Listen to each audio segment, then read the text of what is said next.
और आंखों पे पट्टी बांध ली, फिर तो आप फारिग हैं। कुछ लोग ऐसे हैं जो धोखा भी देते हैं। मिसाल के तौर पे हाफिज़ नईमुर रहमान साहब हैं। मैं सेनेटर मुश्ताक साहब का इंटरव्यू सुन रहा था और मैं हैरान हो रहा था कि ये क्या चल रहा है इस मुल्क में। हाफिज़ नईमुर रहमान साहब जिस वक्त जलसों में खड़े होकर ये मुतालबात कर रहे थे इमरान खान से कि आप ट्वीट क्यों नहीं कर रहे इसराइल के खिलाफ, हालांकि बेशुमार ट्वीट्स हैं इमरान खान की इसराइल के खिलाफ, ढेर लगा पड़ा है।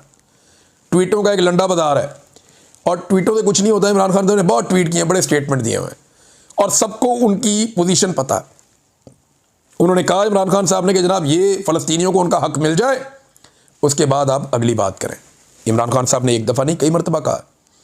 तो हाफिज़ नईमुर रहमान साहब इमरान खान साहब से तो मुतालबा कर रहे थे कि आप ट्वीट करें, लेकिन उन्होंने कुछ भी शहबाज शरीफ को या आसिम मुनीर साहब को नहीं कहा जो डोनाल्ड ट्रंप साहब से मुआहदा करके आए थे। और सेम टाइम में जब वो इमरान खान से मुतालबा कर रहे थे कि आप ये वाली ट्वीट करें, उसी वक्त वही हाफिज़ नईमुर रहमान साहब बकौल सेनेटर मुश्ताक के कोशिश कर रहे थे कि सेनेटर मुश्ताक गज़ा ना पहुंच पाएँ। अंदाज़ा करें आप। अब इसको मुनाफ़कत ना कहें तो क्या कहें। अब इसके ऊपर जो क्लैरिटी है वो तो हाफिज़ नईमुर रहमान साहब ही दे सकते हैं, जमात इस्लामी के अमीर। हम तो इस पर कोई बात भी नहीं कर सकते क्योंकि इतना बड़ा इल्ज़ाम लगा दिया। और सेनेटर मुश्ताक को मैं जानता हूँ, वो झूठ नहीं बोलते। वो बड़े दिल गिरफ्तार थे जब उन्होंने ये बात कही। उन्होंने कहा इन्होंने पूरी कोशिश की जमात इस्लामी की क़यादत ने कि मुझे रोकें कि मैं किसी तरह गज़ा ना पहुँच जाऊँ, और मैं बड़ी कोशिश करने के बाद गज़ा पहुँचाऊँ। और जब वो गज़ा में वहाँ पकड़े गए, इसराइल ने उनको पकड़ लिया, तो साथ ही उन्होंने कहा जी हमारा सेनेटर हमारी जमात के, पहले उनको ओन नहीं कर रहे थे, पहले उनको रोकने की कोशिश कर रहे थे। अब ये क्या मुनाफ़कत है, मेरी तो समझ से बाहर है। बहरहाल सेनेटर मुश्ताक ने एक और बात भी कही है। उन्होंने कहा कि अगर पाकिस्तान के तमाम मसाइल हल करने हैं तो पाकिस्तान के जो मसाइल का हल है वो सिर्फ कैदी नंबर 804 का जो मैंडेट है चोरीशुदा, वो उसको वापस करने में। आप उसका मैंडेट वापस करें, पाकिस्तान के मसाइल हल होना शुरू हो जाएंगे। नाज़रीन, खैबर पख्तूनख्वा से कुछ डेवलपमेंट्स हैं वो मैं आपके साथ शेयर कर देता हूँ। सबसे पहले तो ये है कि आईजी खैबर पख्तूनख्वा को एक हुक्म दिया है सुहेल अफरीदी ने, और वो हुक्म ये है कि अब कोई भी social media activist Khyber Pakhtunkhwa से गिरफ़्तार नहीं होगा, ना ही कोई उसको उठाकर वहाँ से ले जाएगा। और साथ में ये भी कहा कि ये सिर्फ पाकिस्तान तहरीक इंसाफ के लिए नहीं है, किसी भी पॉलिटिकल पार्टी का, चाहे नून लीग है, जमात इस्लामी है, ANP है, चाहे वो तहरीक लब्बैक है, जो भी है, किसी भी जमात का कोई भी सोशल मीडिया एक्टिविस्ट अगर खैबर पख्तूनख्वा में मौजूद है तो उसे कोई उठाएगा नहीं, कोई गिरफ़्तार नहीं करेगा। ये इसकी ममानियत हो गई। और ये हुक्म जारी किया है इस वक्त जो सुहेल अफरीदी साहब हैं, मौजूदा खैबर पख्तूनख्वा के वज़ीर आला, उन्होंने।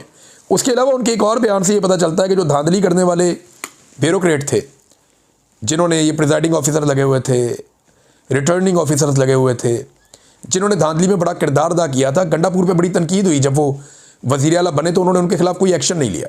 हालांकि पहले वो कहते रहे कि जिन अफसरान ने धांधली के अंदर किरदार अदा किया है उनके खिलाफ एक्शन होगा। और इस एक्शन के लिए ना तैमूर झगड़ा साहब ने पूरी एक ग्राउंड बनाई हुई है। बाकायदा एंटी करप्शन में जाके कुछ अफसरान ने ये बयानात दे दिए हैं कि जनाब हमने तो कोई और रिज़ल्ट बनाया था, ये तो रिज़ल्ट उससे मुख्तलिफ है जो फॉर्म 47 में है, ये जाली रिज़ल्ट है जिसके ऊपर तैमूर झगड़ा को हराया गया है। अब ये जिन अफसरान ने बयानात दिए हैं, इस मामले को रोकने की इलेक्शन कमीशन पूरी कोशिश कर रहा है, लेकिन एंटी करप्शन में ये मामला चल रहा है। अब सुहेल अफरीदी साहब ने इस बात का इंदिया दे दिया है कि कमबख्ती आएगी उन अफसरान की जिन्होंने खैबर पख्तूनख्वा के अंदर धांधली की थी। काबीना का अभी तक अनाउंसमेंट नहीं हो सका। खैबर पख्तूनख्वा की मुशावरत उसके ऊपर जारी है। इमरान खान साहब से मुशावरत का इंतज़ार है कि उनसे मुलाकात हो जाए तो मुशावरत हो जाएगी। वैसे इमरान खान साहब की मुलाकात होगी ना सुहेल अफरीदी से, तो ये बात तो पक्की है कि निज़ाम बड़े गौर से सुनेगा, कैमरे भी बड़े टाइट करके लगेंगे, खुफिया माइक्स भी लगेंगे, बहुत सारी चीज़ें वहाँ लगाई जाएंगी, पूरी बगिंग की जाएगी ताकि एक एक लफ्ज़ और एक एक एक्सप्रेशन नोट किया जाए कि इमरान खान साहब सुहेल अफरीदी को क्या कहते हैं और वो वहाँ से क्या पैगाम लेकर जाते हैं। निज़ाम एक एक चीज़ को नोट करेगा जब ये मुलाकात होगी, ताकि उसके बाद वो अगली हिकमत अमली बना सकें। फ़िलहाल तो मुलाकात नहीं करवाई जा रही, देखते हैं क्या बनता है। उन्होंने एक अदालत के अंदर एक डॉक्यूमेंट भी जमा करवाया, एक अपील भी की हुई है। अब इस्लामाबाद हाई कोर्ट से इंसाफ की उम्मीद बहुत कम ही रहती है, लेकिन यह है कि चलें और कुछ नहीं होगा तो इस्लामाबाद हाई कोर्ट मज़ीद एक्सपोज तो ज़रूर होगी। मौलाना फजलुर रहमान साहब के हवाले से नजम सेठी ने दावा किया कि वो अफरा तफरी फैलाना चाहते हैं। दो ही चीज़ें हो सकती हैं ना, फजलुर रहमान साहब की सियासत का उसूल तो सिर्फ फ़ायदा है, मुनाफा, कि जितना मैक्सिमम मुनाफा वो कमा लें। देखें ना, जो इनके वालिद गिरामी थे वो दरवेश आदमी थे, उनकी बड़ी इज्जत थी सियासत में।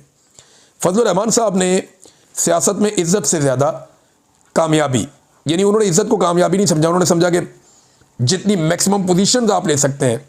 आज इस ख़ानदान के पास अरबों रुपए हैं, बेशुमार पैसा है, बेशुमार मालो दौलत है, बेशुमार ओहदे इन्होंने इंजॉय किए हैं, बड़ी बड़ी गाड़ियाँ, बड़े बड़े महल, बहुत सारा कुछ इनके पास है। तो ये अपने वालिद वाली इज्जत फिर इंजॉय नहीं कर सकते ना। आपने चूज़ कर दिया कि आपको किस रास्ते पे चलना है। तो एक तो ये नजम सेठी साहब कह रहे हैं कि अफरा तफरी फैला रहे हैं ताकि किसी और के लिए रास्ता बने। सादी बात ये, वो ये कहना चाह रहे हैं कि मार्शल लॉ लगने का रास्ता बने, फजलुर रहमान अफरा तफरी फैलाएंगे। और ये क्या पिद्दी और क्या पिद्दी का शोरबा, ऐसे थोड़ी लग जाते हैं मार्शल लॉ, ये नहीं लगना। हाँ, एक और बात कुछ लोग कह रहे हैं जिसमें मुझे यकीन आता है कि फजलुर रहमान साहब 27वीं आईनी तरमीम के लिए अपना रेट बढ़ाने की कोशिश कर रहे हैं और उसके सौदे के लिए तैयारी हो रही है कि 27वीं आईनी तरमीम जब की जाए तो फजलुर रहमान साहब को उनकी मर्ज़ी का रेट मिलना चाहिए।